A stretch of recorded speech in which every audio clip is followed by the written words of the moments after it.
यीशु मसीह क्रूस के बाद इम्माउस के मार्ग पर चेलों के साथ उसी दिन उनमें से 2 जन इम्माउस नामक एक गांव को जा रहे थे जो यरूशलेम से कोई 7 मील की दूरी पर था।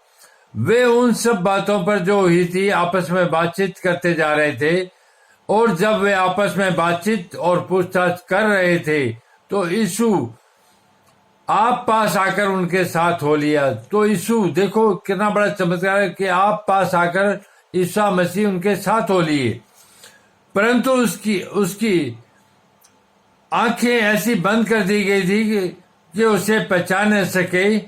उसने उनसे पूछा, ये क्या बातें हैं जो तुम चलते चलते आपस में करते हो? वे उदास से खड़े रह गए।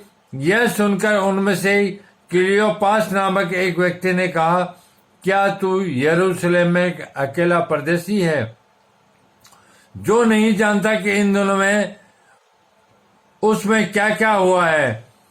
उसने उनसे पूछा, कौन सी बातें? उन्होंने उससे कहा, यीशु नासरी के विषय में, जो परमेश्वर और सब लोगों के निकट काम और वचन के सामर्थी भविष्य वक्ता था, और प्रधान याजकों और हमारे सरदारों ने उसे पकड़वा दिया, उस पर मृत्यु की आज्ञा दी जाए और उसे क्रूस पर चढ़वाया। परंतु हमें आशा थी कि यही इजराइल को छुटकारा देगा।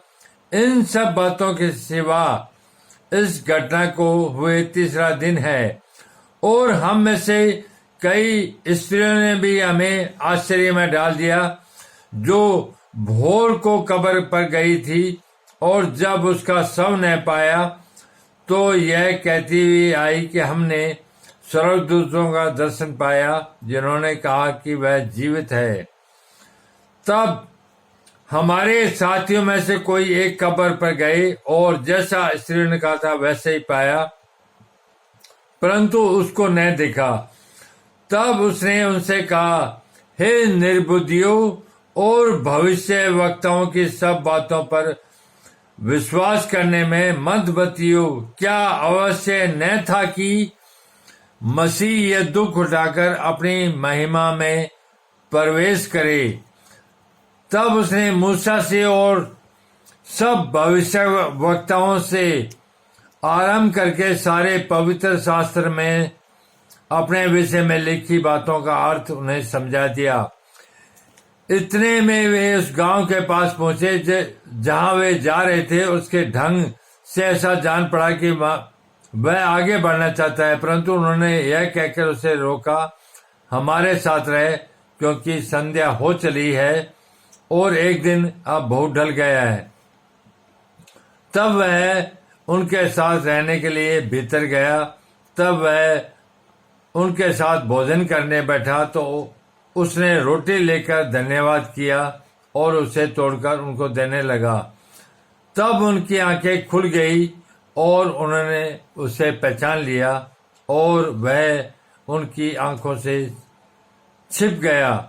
उन्होंने आपस में कहा, जब वह मार्ग में हमसे बात करता था और पवित्र शास्त्र का अर्थ हमें समझाता था, तो क्या हमारे मन में उत्तेजना न उत्पन्न हुई?